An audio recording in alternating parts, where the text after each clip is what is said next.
is a legend of one man who persuaded his friends to watch every Godzilla movie ever made. This world is on the brink of destruction. We need you now, Godzillavangelists!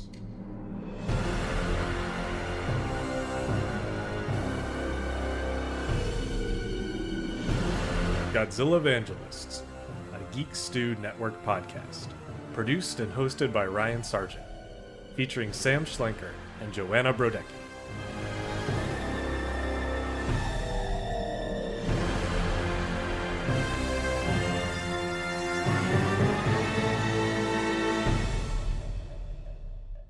I know you guys have been asking for a long time for more insights into my bizarre Godzilla-filled childhood, right? Yes. Well, yeah. bizarre, Ryan. Ryan, don't knock our guests. Come on.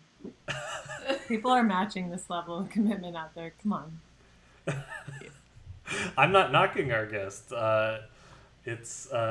We have with us here my sister Lauren. Woo! Woo! My beloved fans. I've been requested highly by over 100 comments. Not on this page, but... You are beating out me and Sam by miles. So when my parents first brought Lauren home and showed her to me, my aunt was From where? From the hospital. From the baby garden. Oh, okay, all right. Historic, goddammit. Go on. So my aunt was taking care of me, and she was making cookies in the oven when my parents came in. And so my parents said, like, "Look, Ryan, here's your new sister." And I looked at her for about 5 seconds, and then I said, "Can I have a cookie now?" Yeah, over it. Quickly moving on. Yeah. But eventually, I grew to like her more than a cookie, and I made her play many, many games of Godzilla growing up. Yes. And I can't even imagine, honestly. that's the reason why she's here for Son of Godzilla, is because when we played, I would always be Godzilla, and I would be Minya. the baby Godzilla. Did Ryan just make you lay in the dirt and praying mantises would just poke you infinitely? Because it doesn't sound like a fun game to me. In my universe, in our universe, shall I say, Minya had a way higher IQ. Mm-hmm. Yeah, he was a lot more participatory. And Ryan was not abusive, right? Depends on what terms you define abusive. The regular way that people say abusive. Then no. That threatening hand was always there. Yeah, Godzilla. Don't you break character. Godzilla has a lot to learn about parenting, as you might guess. So I may as well say it up front. This one's really special to me. This was the second one I ever saw, and over time, it's actually become my second favorite. I don't think it's like the second best, but it is my second favorite. And a big part of it is like the fond memories of us playing together. But I think there's a lot to love about this movie, and I can't wait to talk about it. Ryan, is the original one, which one is ranked as number one for you again? In terms of which one I think is the best or which one I like the most? Like, which one you like the most? King Kong versus Godzilla. Classic. Okay. Still a strong jump, but I get it a little more. So you didn't have Lauren play awesome King Kong, but you had her play helpless, roll around in the dirt and get silked. Rub my belly. I don't know Yeah. who first suggested me being Minya, but a lot of the time it was by choice. I have a very strong affinity for that mushy gray object. That is Minya. Very adorable. Also, Sam, I knew you would be triggered by that silk throwing, so I'm happy that we're able to address it early on. We should probably address it up front. It didn't bother me as much as the larva, and there are two reasons. One, the spider is less phallic looking than the larva. That's the first reason. And then the second reason is it's like a wider stream. You know what I mean? Like, this is like he's spraying web. But the roping seemed thicker, so that bothered me more. He cut through it with a flame, which felt like bullshit to me. Oh, I was really like, want to no. do that though. That was very satisfying to watch. I was like, this would take forever. It takes me 20 seconds alone to turn a lighter on. There's no way. That's true. I can imagine this being the next great Instagram video, like soap. oh, if I put that on a Soap satisfying scraping. channel, it would get like 50,000 hits. Good thing Todd was on the last episode to talk about his love of corny 60s shit, because it really carried me through the first 30 minutes of the film. Oh, really? Okay. Well, before we start talking about, before we start getting into the debates, let's go to the synopsis.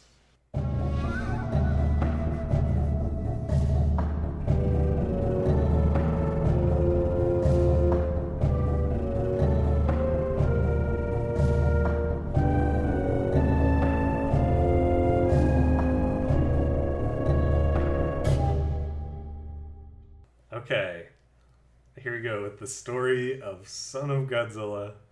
Sound effects at the ready. Feel free to jump in and make sound so effects we as I do? tell the story. Yeah.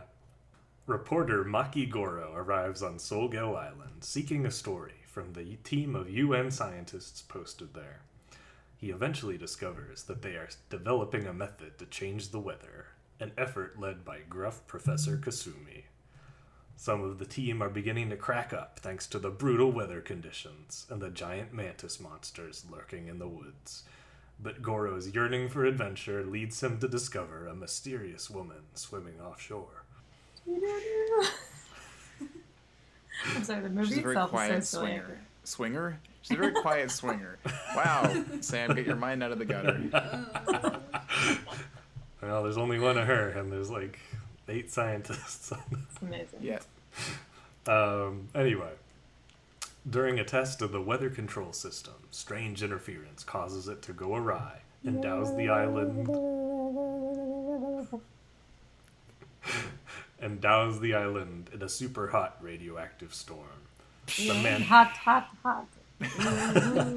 they do a musical number. They're freaking hot, hot, hot. We turned into like Beetlejuice. The mantis monsters, now called Kamacuras, grow to an absolutely massive size, and some scientists. You imagine it happening just in a few seconds. It just went, whoop. In my mind, it did. Some scientists beg to go home. Unfortunately, the team soon becomes trapped when the Kamacuras break open a giant egg and Godzilla comes to rescue the baby inside. The baby. That's my impression of Minya. Good work. Years of practice. The baby Minya is saved, but the UN compound is wrecked. While Minya grows and learns from Godzilla, the scientists struggle to survive with the help of the mysterious woman, Saiko. When Minya's battle with the giant spider, Kumonga, begins to destroy the cave the humans are hiding in, Professor Kasumi decides to use the weather control device to buy time. Everyone successfully works together to complete the experiment, while Godzilla and Minya defeat Kumonga. Finally, the humans leave on a submarine, while Godzilla and Minya huddle together in the freezing snow. Aww, precious. All my brothers, sisters, and me. Is it Okay. all my brothers, sisters? I always thought it was I got all my sisters in me. Oh, That yeah. might we be it, I'm we not did the sure. remix because we don't have any sisters except us. No, I also remember that song specifically from Tu Wong Fu, Thanks for Everything, which very specifically feels like it'd be like sistery related, so could be either. Who knows? Write us, won't you? Tell us which one it is. Not the one we said. When you're done weighing in on Joanna versus Sam, weigh in on sisters or brothers. Tu Wong Fu or otherwise, yeah. Otherwise, we'll get into that later. Okay, so let us talk about the characters of Son of Godzilla. First and foremost, we got Akira Kubo as Maki Goro, who I think is just like such a great, charming protagonist. And I feel like he actually has strengths and flaws that are relevant to the story for once, at least in the first half of the movie. I at least write off, this is the reporter, right? Yeah. right off the bat, when he jumped out of that plane, his line was, "Thanks for the welcome committee. There's my luggage." And I was like, yep, this is the part. That's the part. He's going to do it well. Check, check, check. I like that they gave him like a real like gag shot where he was like, "I made you guys some salad," and they're like, "No, check out these specific boxer briefs that were in your salad water," and he goes, "Whoa." And they were like, extra spicy tonight. They really went for it. Yeah, he did a lot of big fun takes, like when they're trying to get him to break by giving him the food, and he's just sitting there and he starts to reach for it, and then he pretends like he's swatting a fly. It's a very funny take he does there. But he's definitely going big, but I think that's definitely the right pick for this story. We also got Tadao Takashima, who's obviously too young for his role as the professor, but somehow he makes it work. He's a nice presence in this movie, especially in these like little moments, like when him and Goro are like being attacked by the giant Kamacuras for the first time. They have a nice bonding moment where they like work together for the first time. It's like very small, but it's like those little things add up in this movie, I feel like. Yeah, I really like the sense of brotherhood in this movie, which I felt was a lot stronger than any other Godzilla movie I've seen. Obviously, that's a product of the decade, I'm sure. It's a lot more lighthearted, comedic moments. We're actually bonding instead of being distressed over every 10 seconds when something goes wrong. Yeah. I straight up felt like I was watching South Pacific. I was ready for the men to start singing about the army, but like in a, like, the background soundtrack, no matter what was happening, was like like so happy. The soundtrack in my fucking notes. chipper. Most charming Godzilla theme. Yeah, it was literally South Pacific for any musical theater makers out there. As long as we're talking about the music, I love it. It's my favorite non-Ifubuke Godzilla score. It's really good. It's pretty fun. That was my first note. Was I wrote very concise notes and not very many on this movie. And my first note is this music. This. What were you writing about? That like the scientist worker theme, like that dun, dun, dun, dun, that bit. I can't remember. It was early. I think all of it. It all felt similar, but Yeah, like yeah. whenever they showed the baby being abused, it was like do do do do do do do do. Like it was very.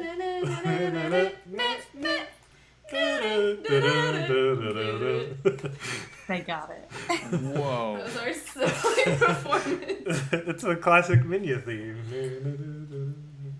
That, Again, I didn't even realize exactly what the tiny creature's name was. I was just calling him baby or son the whole time. Yeah, I in my was notes. surprised upon watching it because, you know, I've seen this movie a lot because it was my favorite. Watched it when we were younger. I always thought that they said his name in it, but I'm like, they just straight up didn't name him.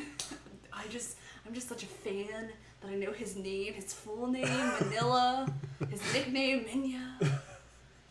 Yeah, when you guys talked about, when you named him, I was like, oh yeah, I must be a dumb idiot who didn't notice it in the movie. But I'm glad to know that I am just a person who doesn't read extra stuff.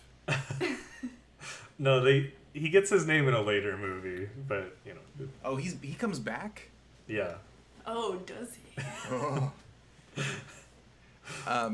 I will say, I know we're on characters, but on the subject of the music, right out the gate, I was like, between the super bright production design and the way this is shot and the music, like I was like, yeah, I'm in for this. This is like this is a fun time. It's like, it's, you know, bright and vibrant, and we're all friends here on this island. So right out the gate, I was enjoying this quite a bit, and the music had something to do with it. And also, Agreed. And I'll get back to this later, but that stripy shed, the shed with the red Oh my stripes, god, the circus was tent, 100%. Yeah, I was the most invested I've ever been in anything in that shed. And you know what? There's a reason I didn't like the second half of this movie, and we'll get to that later. I loved that shed. Because the shed's gone. Yeah. Yeah, Oh my god. I wrote, what the fuck, stripe shed? No, but Sam, I agree. And like Todd's Monster Zero speech on, which we'll have to have him redo, but his speech on bright colors and corny hanging spaceship, like corny set decorations that are tiny, I was 100% there for it. So thank you, Todd. As long, just a brief mention, Mr. Takashima actually died a few weeks ago, so rest in peace, buddy. Then we got Saiko, who's also very charming. I think that she makes a really cute couple with Goro, and I like how she's roughly treated as an equal on this like island survival mission. It's pretty cool. Agreed. I like that they gave her pants. Her voice was like a few notes lower than I've typically heard them. Oh, sorry, like they're usually way up here. So that was great. I was ready for a twin to pop out at any moment, though, I do have to admit, being on this island. Tell me why that couple had a more natural romantic progression than like half the movie couples nowadays. I like just accepted it. I'm like, yeah, that seems right and good. Like I didn't feel rushed, even though, you know, there was no discussion. Yeah, I guess it's just because like they naturally have a reason to like each other. They sort of impress each other up front, and I don't know. It's not a big deal. They're just attracted to each other. I think it's just it's handled well. Well, it's not like he had a lot of options. Right, I was gonna say they had a lot of time, and it was classic. Like when I was abroad, clear goggles went on because the program was so small. You know. It's true. They were great together. He didn't have to think too long about this. And then even poor Akihito Harada, who normally gets the most boring roles, even his character is at least mildly interesting in this one. I like how he has this good cop, bad cop dynamic with the professor. It took me a second to realize that he wasn't the head professor. Like when we first show up and I'm like, oh, the more distinguished looking one who we know and respect because he's been in these movies for a while, he must be the boss. And then it was like, oh, no, he's just a guy. He's a guy. That hint of gray Yeah. just says, I've been here longer than you. Yeah. Well, Right, he is the natural gray as opposed to the powdered gray in Tadao Takashima's hair. can you imagine that discussion with the casting agent where he's like, no, look, I have real gray hair. And they're like, no, gray the young man's hair up. And he's like, no, I have gray in my hair right now. All you have to do is just give me those lines and it'll all make sense. And they're like, no, I'm not buying it. Nope. He started strong and then he's just on a slow decline. Yeah. And then we get to the monsters. Ooh, what a trip. That's all I gotta say. So with Kamakuris and Kumonga, I'm always really impressed by their puppetry. It's like always really coordinated, and the fact that they move around in these really cool, if not entirely realistic ways, make them interesting to watch, even if you feel like they're gonna get creamed by Godzilla. No, I am in agreement. Actually, I thought the puppet monsters were some of my favorite monsters of the series so far. Wow. And I thought, I'm sorry guys, I felt like Godzilla was among the weaker Godzilla representations. Yeah, he looks like a big old frog. He's a little He frog. looked like King Kong. They kind of both looked like they had the same face. I could see the logic and thought that went behind this design, though, because I specifically wrote in my notes, like, they added the googly eyes. Well, I didn't know the movie previous to this, but the googly eyes, to me, like, humanized him and really allowed for them to see him as, like, a father to the baby, even though not the best parenting. But you could definitely see where they wanted you to see him as more human than destroying monster. Is your father googly-eyed? He is a little bit. Yes, all right, it all makes sense. He was also straight up fucking exhausted. Like, I feel like in these other movies we've been watching, he's just always been like sleeping under rocks, and now it's like, I get it. Like, he's raising a kid, he's fucking tired. Like, he teaches it a thing and he has to go to bed. Who is the mother? That's always been the mystery. One of the theories chicken is or that... the egg. Chicken or the egg, you know? One of the theories is that either this Godzilla or the one that died to the oxygen destroyer is the mother, and this one is the other one. But aren't they all the same Godzilla? Aren't they like Michael Myers in Halloween? No, there this only is... one? Technically, this Godzilla we've been following since Godzilla Raids Again is a different one. It's So the Matthew Broderick one is not the same as the Well, so actually, that's what I'm going to ask: is do we just put any stock in? Like Matthew Broderick told us how is that Godzilla's born pregnant now on TLC. Leave that ickiness out of this. No, guys, it's canon. I'm just saying, could this have been a born pregnant Godzilla? It is canon. And part of why his eyes are so big is that he just had an egg fall out of him, and he's had it anyway his whole life. I'm just saying. That is how giving birth works. Not gonna lie, Ryan, I might. Oof. I don't know how I compare the two, honestly. I had some mixed feelings on this one. Oh, Yeah, no. let's get into it. Let's get into the plot. Let's get into all the belly rubbing and all of it. All right. Well, we may as well address the most controversial aspect up front to finish out the characters and begin our analysis, so to speak, which is Minya himself. Which I love him. Fandom be damned. The whole fandom is against Minya, but I find him really very cute, and he's extremely emotive in this movie. Like, you can really feel how he's feeling. Like, there's a great performance of just, like, you can tell when he's frightened and happy and curious. It's like, it's probably the most expressive monster costume they've built in these movies, which is really interesting to watch. I agree with all of that, and then I also have babysat many children in my time, and I do believe wholeheartedly that this movie was made for children. And based on the love of it in your childhood, I feel like that it just plays to kids 100%. It's like an extravagant Barney film. There's like no real danger ever, really, kind of. All the monsters are like these big puppets, and the plot is like, has some like, high points, low points, climax, but like there's never like real weight to it. I could nitpick with some of the individual things you said, but overall I agree. I mean, this is definitely... I'm not saying that's a bad thing. I'm like, my 5-year-old niece would fucking love this film. Like, I'd have a fun time watching this with her. It just feels a different tone. Yeah, this is like it's like a Pixar movie. It's like a family movie. Yes. I'm gonna roll with that, Ryan, and say it's like a Pixar movie where Minya looks equally as horrifying as the humans in the original Toy Story.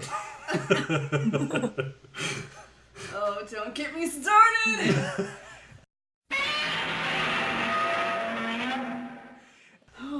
All right, so here's where I fall on this. Okay. So for all you, I'm guessing by what you said that the fans are like, Minya's dumb, like the baby monster, like, and I don't agree with that. I like the idea, and I like that this is a fun, light, brightly colored. It is, it feels like a movie for kids. And I will just say, of all of the Godzilla films we've watched, this is the one I am most likely to put silently on my TV in the background when people are over. That Agreed. Because real conversation starter. yeah, Agreed. actually, 100%. Because that's what I do sometimes. Is when people are over, just throw a movie on and it's something. Then you don't have to be stuck talking with me. Is that a compliment? It is.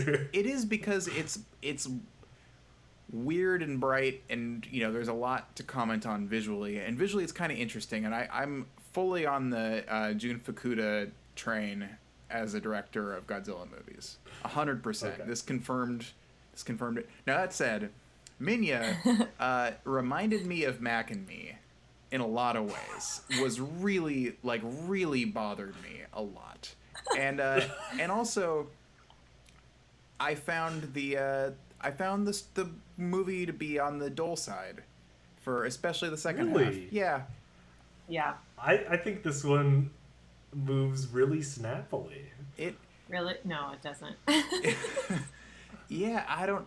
Again, it's to be like, I didn't find any of the characters. It's funny you mentioned your love of all these characters. I found them all to be like, yeah, they're fun. They're guys. They're people. Mm-hmm. I wasn't on board with it as much. I didn't Decidedly, like. they were all kind of the same.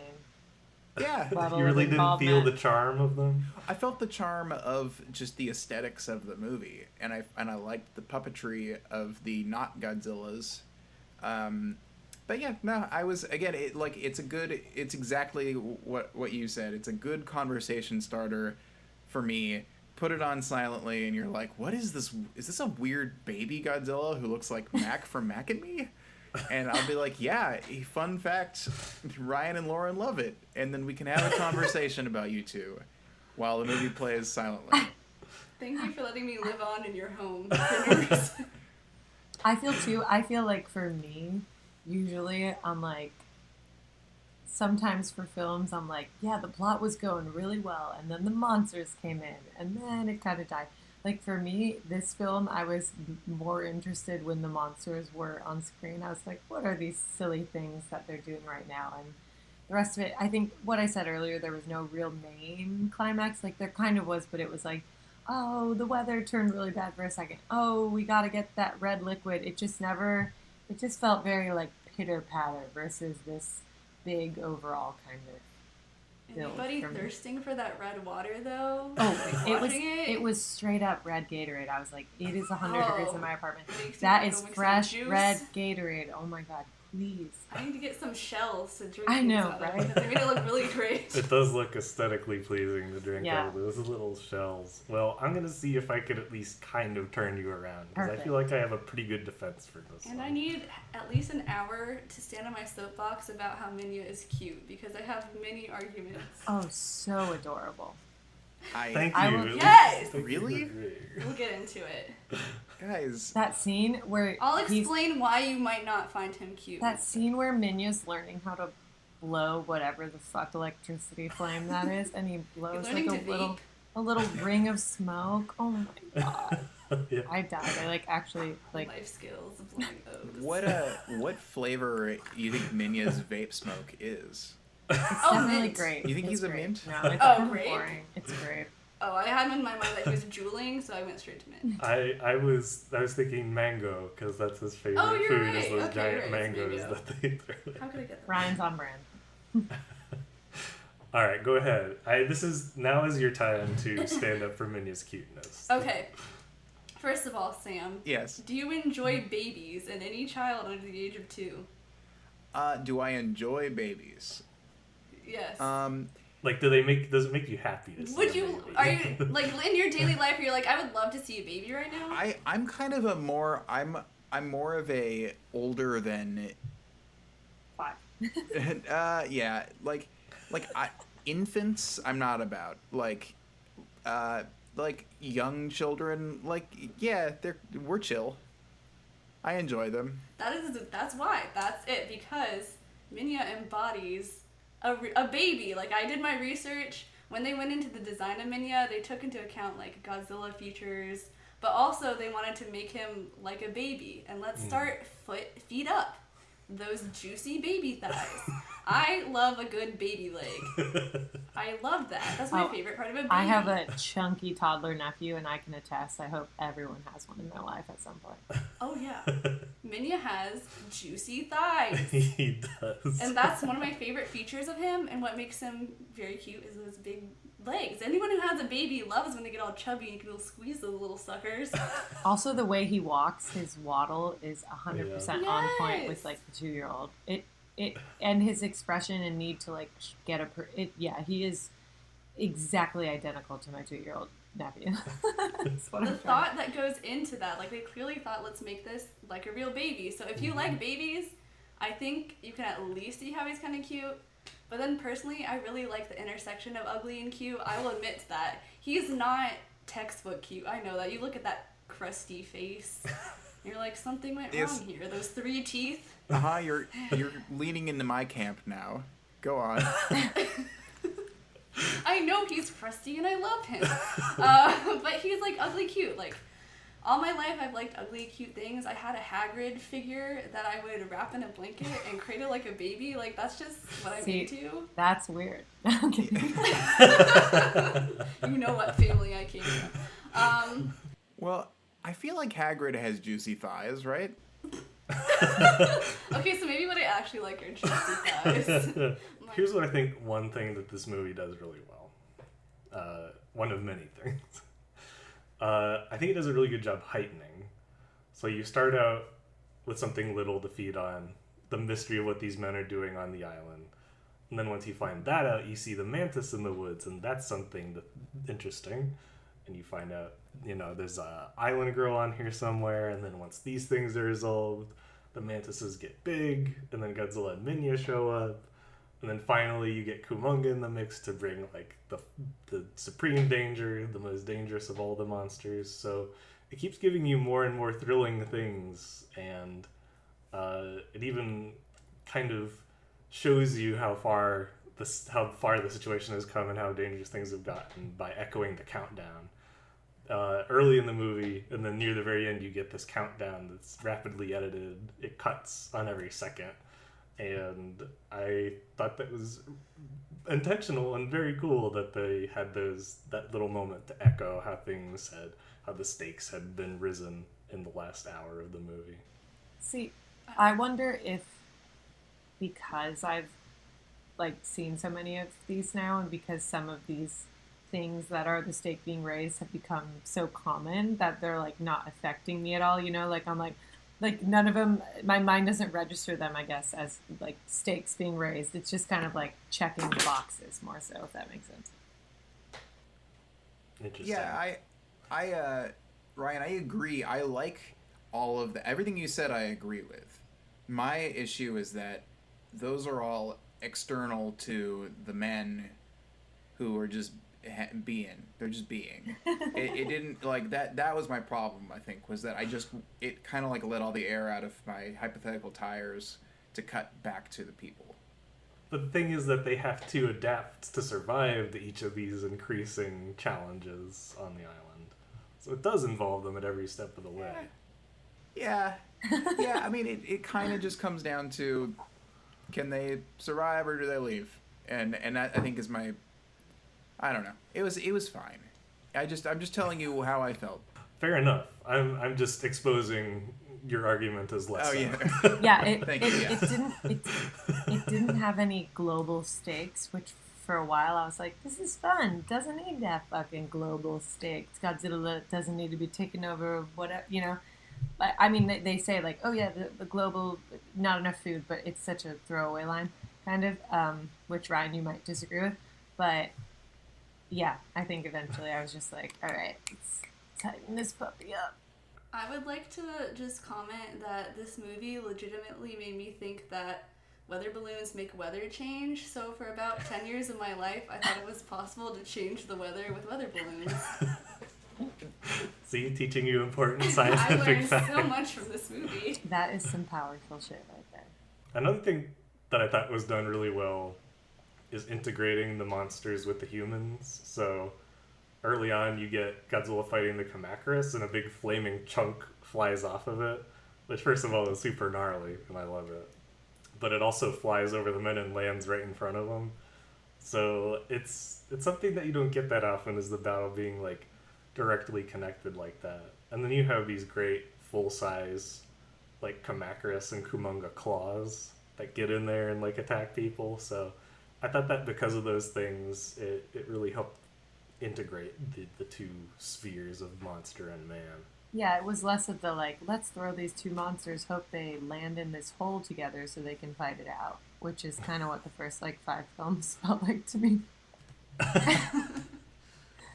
I want you to love it, because I feel before, when the movies have escalated the weirdness and the interestingness and changed things up, it's really excited you guys, and I guess I'm just a little surprised it wasn't able to do that. I think it maybe the sea monster film, the Scooby-Doo mentality behind it, and the surfing vibes. There was something about all of those coming together that I could really support. But maybe here, because it was the cast that you cared about significantly, at least for me and Sam, felt smaller, and there was more of a focus on the monsters, but I didn't quite understand their point. I don't know if that makes sense. No, I guess I would say I appreciated all the jokes, I appreciated the colors, I appreciated the puppetry, whatever was going into that.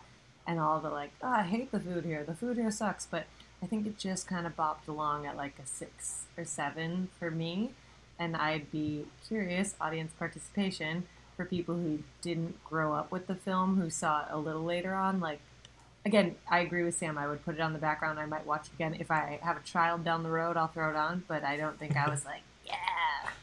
Well, one of the things that I love about this the most is the ending, which is wholly original. I can't think of something, especially of this era, that ends like this, where these giant monsters, huddling in the snow, very like heartrending, or at least emotionally involving moment. And I feel like it's handled beautifully, the way that it all comes together. Yeah, I'm just gonna keep saying the same thing, because well, here's the thing. I agree with you in that I was like, oh, that's an interesting thing that they had it snow, and they're huddled there.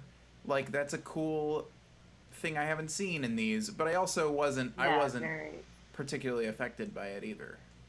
I would say I had an emotional moment, but like I have seen, what's that movie where they're like, I'm Mr. White Christmas, like the Abominable, all of those films, the Island of Misfit Toys. I feel like I've like, you know what I mean?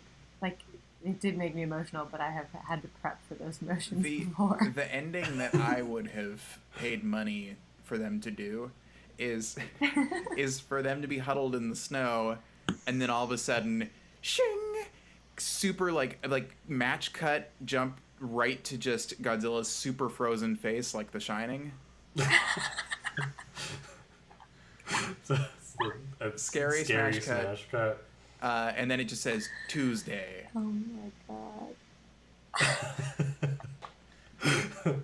Well, I guess they slept a lot of Tuesdays there. That would have been amazing. I know this is totally biased perspective, but it gets me every time. I know that you guys don't follow the Godzilla like emotional arc, or at least believe in it as much as I do, but like the whole thing is that throughout all these movies he's been like alone and bitter and like taking it out on the world, and now he actually has somebody who needs to depend on him, and he doesn't have to be alone anymore, and him finally like coming around to accepting that at the end. It's like a little arc. Okay, but see, that I will argue, because it doesn't have to be alone. He was straight up abusive to that child, so it's hard to put this as like, oh, he's alone, but now suddenly he found love and friendship. Like, anytime the child did something a little, like, parents these days are afraid of saying the words no ever to their kid, let alone this guy just like raising his big arm above the kid's head. Anytime the kid is scared of anything, or the kid runs up to hug him because he's scared, and he like pushes him away and raises his arm up. So right, that's why it gets me so hard though, is that he finally like accepts it. He's like, he is pushing Minya away and not giving him affection, and then he finally does it. I guess I'm picky. I'm like, do we have to wait that long? It bothers me when people have kids in order to give their own lives meaning, and especially when they're cruel to their children. It just feels like the real loser in all this is Minya, who's gonna have to like make up for the wrongs of his father when he's an adult. I'm willing to accept it as a relic of the era, but it certainly is. I can see how it's off-putting. No, but like, I mean, the line when they're like, these are like like, it is funny the thought that parents are like, I don't know, have high standards and such, but I think it's like that physical element that gets a little like, ooh, what's happening here? Let the record state to the fans, I don't have a problem with Godzilla's abuse, because he's literally a monster.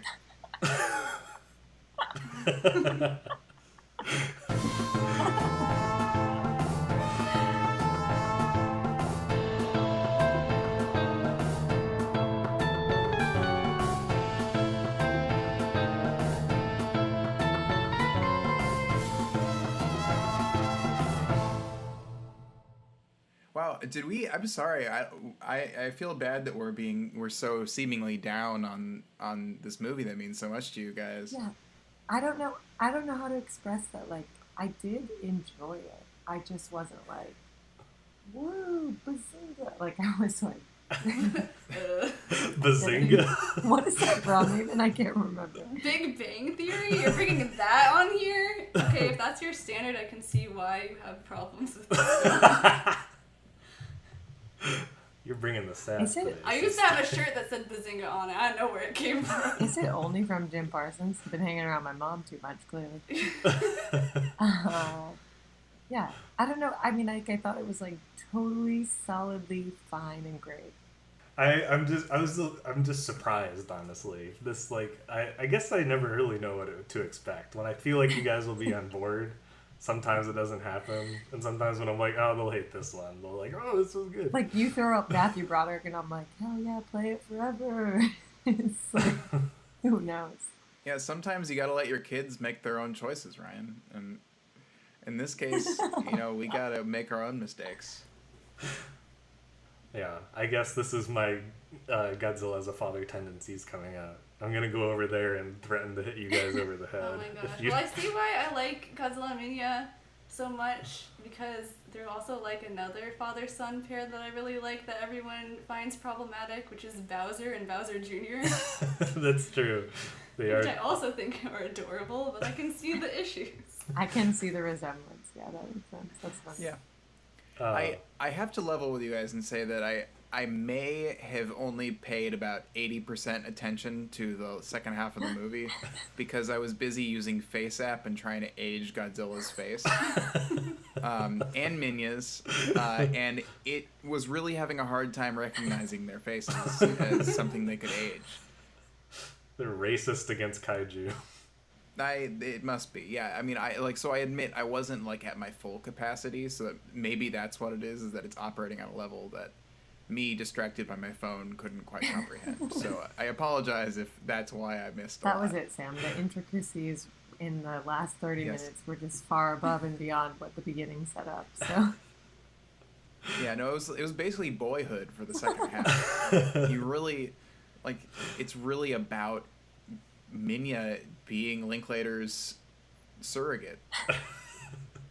Right, you get to see him grow up in real time. Well, do we have any last specific thoughts on the movie before we go on to our judgment? Yeah, what is it with these rock fights?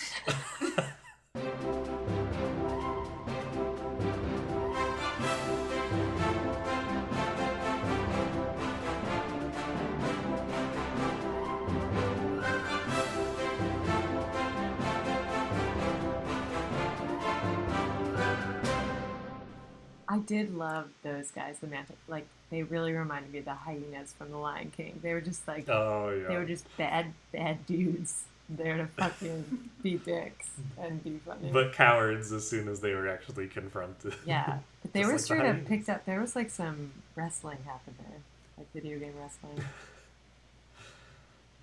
I also like Kumonga because they do a nice job foreshadowing his arrival, and then you get the great shots of the legs coming out of the ground. Friend of the show, Robert, who is arachnophobic, was genuinely creeped out by Kumonga when we watched this for the Oh, first I time. was creeped so- out. He was huge, and there's such long shots of that claw going at them, and I think that was it. Is like they escaped from the spider, and they were like, "We're fine," and then literally 3 minutes later, he was at the tower, and they were like, "Oh no, the spider again!" And it's like, obviously, guys, like you didn't resolve the spider problem the first time. Why are you not aware of that? You're on a small island, and you know that. Why do you think that it's just fine? Like I think that they arrived at the tower, and then they were suddenly like, "Oh, hey, Professor, how's it?" They weren't like, "Oh my God, this huge fucking thing is coming." I was just like, "Where things are happening," and then we're just immediately dropping it back to casual. That's a fair nitpick. That was something I thought of when I was watching the movie. Is like, oh, I do wish that Kumonga had killed like one of the disposable scientists just to like raise the stakes, like that last little bit, and make them like that we need to escape now. Yes, Like, I agree. I agree. That would have made it like the true life or death that was kind of needed. Yeah, there was no Ibira spearing two prisoners who were two innocent. slaves. Yeah, I'm just saying, like, there wasn't that moment where I'm just like, oh my God, I am in. There was no. Maybe that's what it is. Yeah, like stealing yellow juice. Like, yeah. There's just less I say. Too innocent for you, huh? Yeah, it all felt very think, easygoing yeah. because it was a child's movie, so it makes sense. Yeah, I only like my Godzilla's hard R. Sam, you're turning into one of those fans that wants everything to be badass. Yeah, 2014 Godzilla is the best one because it's so violent. What was that voice? Terrifying. That's a great impression. That's how fans of anything sound to me. Fully prepared to get more hate mail. That's okay. We deserve it. Go to the judgment. So, for anyone who hasn't listened before, and I don't know, have you heard our rating system before? I have not. Okay. That's how I know you haven't been listening to the show. I've listened, just not all the way through. They're long. Well, here's how it works. As Godzillavangelists, we have a holy duty to properly judge where these movies belong in the Godzilla afterlife. So we can place them in either Godzilla Heaven, Purgatory, or Hell, depending on our feelings about them. I'll bring it home because I know I'm going to go on a big rant. So, Sam, let's get the negativity out of the way. Go first. No, I'm not that negative. I've basically said my piece. You guys know how I feel. I say it's a purgatory. It's a pleasant hot breaststroke through red liquid purgatory. I agree 100%. It's like a solid 75%, 80% purgatory. Floating towards the top, casual, relaxing, summer vibes. Yep. Get yourself a striped shed, put it on in the shed. Throw on some floaties and some shades, and you're ready to rock. Drink like your fifth favorite soda. So, my dear sister, Yes. where does Son of Godzilla belong in the Godzilla Afterlife? Well, seeing as this is the only episode I've ever featured on, you can probably guess how I already feel about this film. It's part of my childhood. It's part of my life now. It's a feel-good movie. I'm not gonna lie. It is a feel-good movie. I don't think you have to watch a Godzilla movie and have it be serious or feel bad or feel stressed or have any weight. Sometimes you have to have those movies that add more personality to the figure of the series, or maybe it is for kids. That happens too. So obviously it goes into heaven for me. Little baby angel Minya flying up above. Ascending up with his Saint little halo. Manila. I worship him. I'm 100% on your side here. Fully admit I have a bias around this one. But even when I still force myself to think about it hard, I think this is one of the best written Godzilla stories. And, like, as far as, like, which movie establishes its goal the best, I think this one hits the target pretty, like, much closer than a lot of them do. So I know it's not the best one ever made, but I think its poor reputation is outrageously undeserved. Like, I do not get why people continue to rank this near the bottom a lot of the time. It's just so lovable and solid story-wise, and it just clips along for me anyway. I do agree that it leaves the humans alone a little too much at the very end. It doesn't do as good of a job integrating them into the rest of the story as the first 3/4 do, but that's really my biggest nitpick. So yeah, I mean, it's an easy Godzilla heaven for me. Do fans rank this at the bottom? Oh yeah. What is wrong with people? Yeah. People have no sense of fun. Between this and Ibira, like, these are the fun ones. This is when we're all that really puts it in a different light for me. Ryan, you saying best written, I'm like, oh, that makes me be like, I don't know. But one of the most fun, and definitely, high purgatory. When I say best written, I mean that the story structure is, like, sleek and not bumpy. Like, something's always happening. Like, I can see why you guys couldn't connect to it, but if you really think about it, can you at least agree something was always happening? Yeah, there were in always the like story? steps being taken, moving. Yeah. I liked it. So I think that's really important.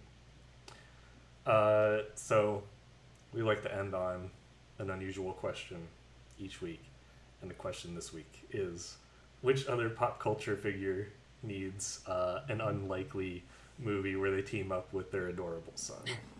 For me, this is just fresh in my head because Sam sent me a very funny Godzilla versus Rambo trailer the other day.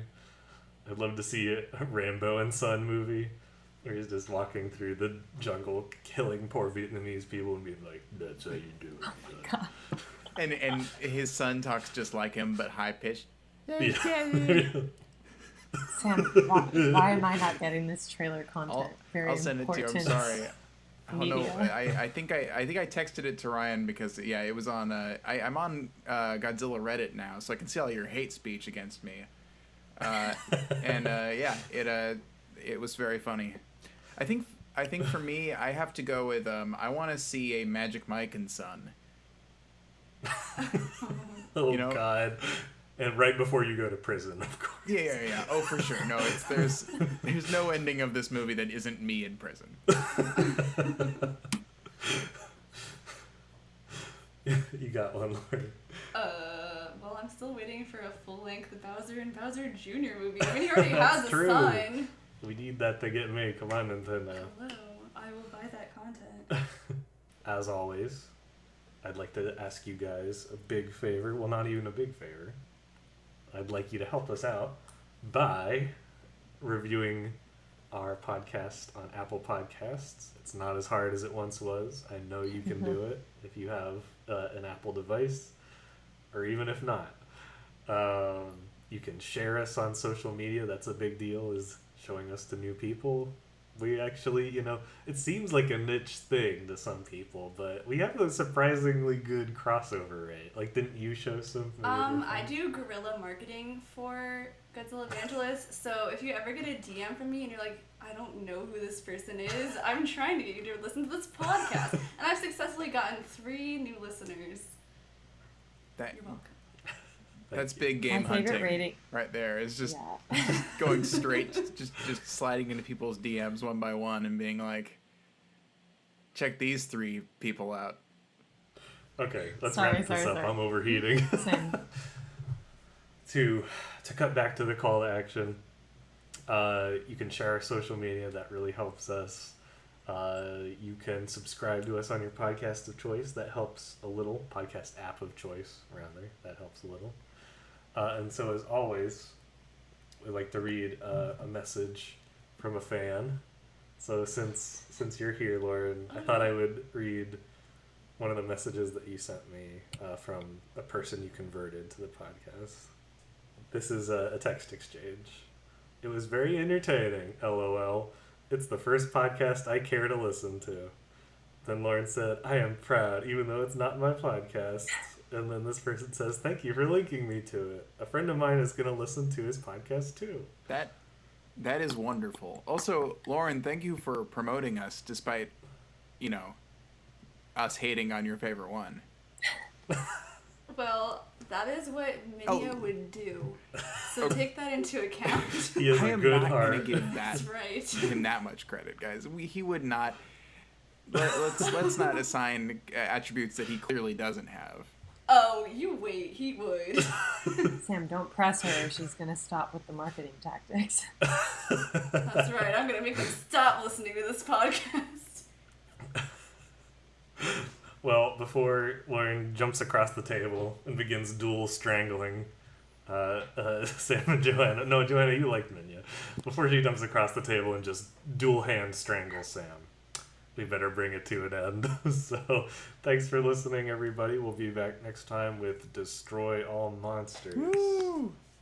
Good night. And so we'll see you on the next episode. Bye. Bye. Bye. Bye.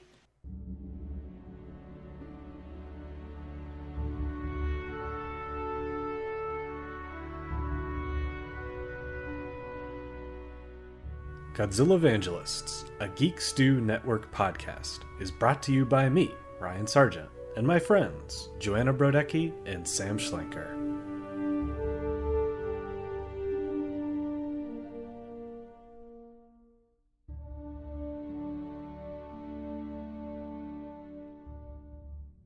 All our incredible music is composed by Robert Mai, and our wonderful artwork is drawn by Cassidy Stone. Special thanks to our families, friends, and the wonderful artists who made the movies we talked about today. Godzillavangelists is a satirical, critical work not affiliated or endorsed by Toho, Legendary Pictures, or anyone behind the Godzilla series. Visit our website at godzillavangelists.com. We're also on Twitter at GodzillaCast and Instagram at GodzillaVangelists. If you prefer to listen to us online, we have a YouTube channel. Thank you so much for listening, and we hope you join us next episode. In the meantime, keep spreading the word of Godzilla.